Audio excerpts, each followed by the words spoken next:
Hi, this is Mike with Reed Concrete Pumps. Today we're going to go over the operation of a concrete pump. Today we're going to demonstrate it on a Reed Model A40 HP. Now, before you ever attempt to run a concrete pump, it's very important that you read and understand the operation and safety manual that comes with each and every machine. If for some reason you don't have the manual, you can get it free of charge at reedpumps.com. It's all available on the website. So first of all, the pump, we've got a control panel. This is where you're going to be operating the machine.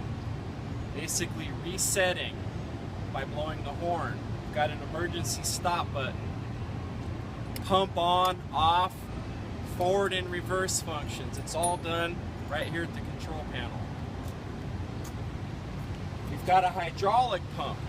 Depending on the model you have, you may be able to adjust the flow of the machine, meaning the pumping speed, independently of the engine RPM to control how fast the concrete will be coming out of the machine. The back end of the machine, we find our hopper. This is obviously where your ready mix truck will be pouring the material into the machine so that you can pump. Okay, so after you've read and understand your safety manual, always a good idea to practice and familiarize yourself before you're actually in a job site situation. Your outriggers need to be set down, the two outriggers in the back of the machine, as well as the jack in the front of the machine to stabilize it. Now for the operation of the machine, you first turn the key switch to the on position. Then we would hit the start button to actually start our engine.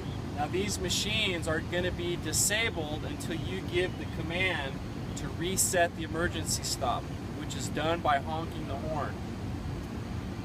You're going to get confirmation that your machine is reset when your e-stop light stops blinking, and simultaneously your machine is going to build swing tube pressure. This is an indication that your machine is now ready to pump and just waiting for the pump on command. Here we go. Start the engine. No pressure. My e-stop button is pulled out. I am in local because I'm right here at the control panel. Blow the horn.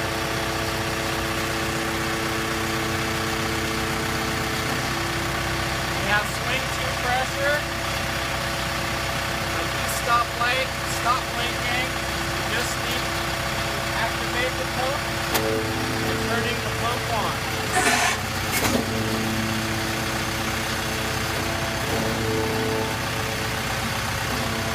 If you want to stop pumping, turn the pump switch off.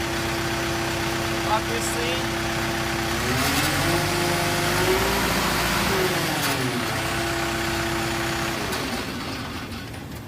there's a matter of controlling the engine speed as well as the volume, the hydraulic volume, to make the machine pump as fast as you want it to pump.